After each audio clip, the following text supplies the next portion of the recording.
Voilà, on va maintenant s'intéresser aux protections de cellules dans Excel. Donc, comment protéger certaines cellules par un mot de passe.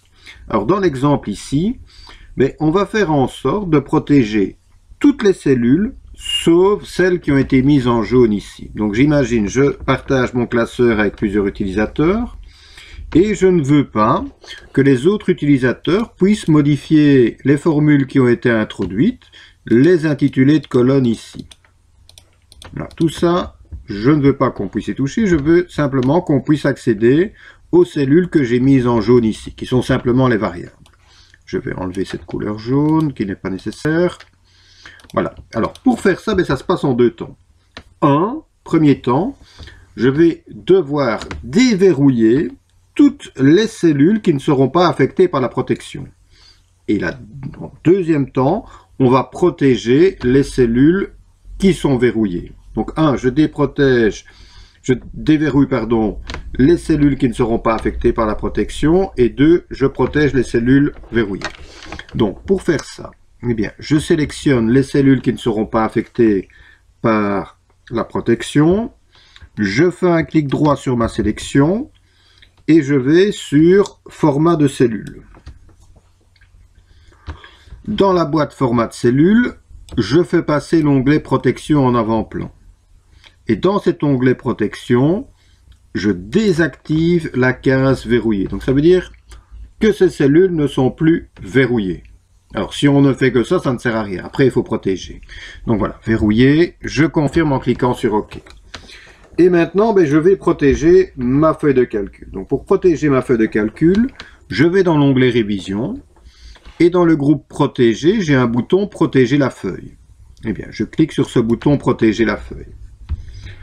En cliquant sur protéger la feuille, il me demande de mentionner un mot de passe. Je vais mettre mon mot de passe. Alors ici, je tape Erasme pour faire attention aux majuscules, minuscules.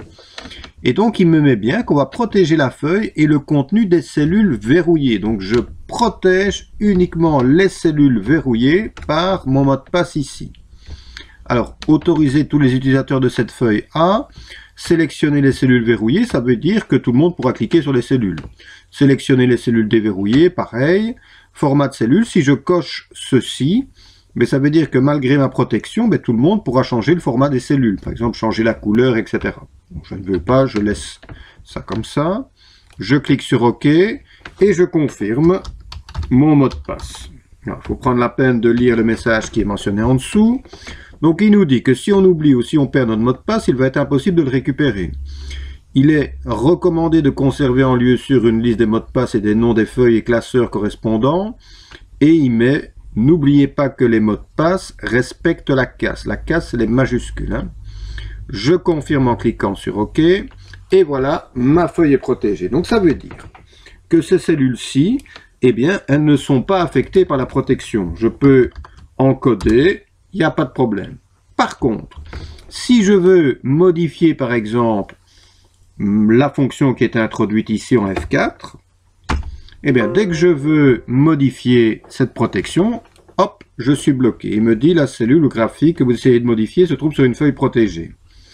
Pour apporter une modification à celui-ci, vous devez ôter la protection de la feuille. Vous serez peut-être invité à entrer un mot de passe. Donc voilà, ça veut dire que si je n'ai pas le mot de passe, je ne sais pas modifier ces différentes cellules. Je ne peux modifier que les variables qui sont ici. Et si je souhaite enlever ce mot de passe, je dois repasser dans l'onglet révision, cliquer sur ôter la protection de la feuille et mentionner mon mot de passe. En l'occurrence ici, j'avais mis Erasme. Je confirme en cliquant sur OK et la protection est annulée. Je peux de nouveau modifier ma feuille de calcul. Voilà.